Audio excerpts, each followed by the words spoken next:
বরিশালে আদালত প্রাঙ্গণে উত্তাল পরিবেশ বিরাজমান।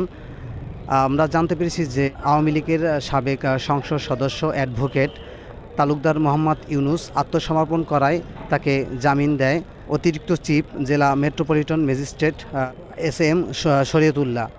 এই বিষয়টি বরিশাল আইনজীবী সমিতির সদস্য এবং সভাপতি মেনে না নিতে পারায় অতিরিক্ত চিফ এস এম শরীয়তুল্লাহর অফিসে হামলা করে। এই হামলার বিষয়কে কেন্দ্র করে পুলিশ অ্যাডভোকেট সাদিকুর রহমান লিঙ্কনকে গ্রেপ্তার করে।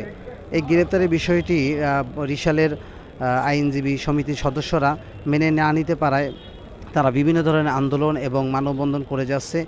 আন্দোলনে মানববন্ধন করায় এখানে সন্দেহভাজন যে কয়েকজনকে পেয়েছে আন্দোলন করায়, যারা আন্দোলনের সাথে জড়িত সন্দেহভাজন কয়েকজনকে গ্রেপ্তার করে।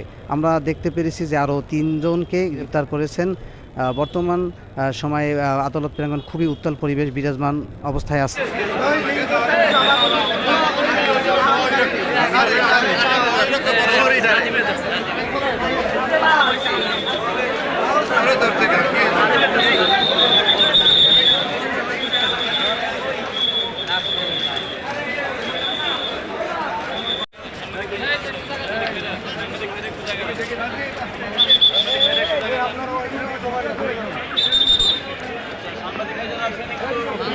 মানুষ এলো নষ্ট, কোনো কাম নাই, বুঝে বুঝে কোনো সিল্লে সিল্লে হইবে না।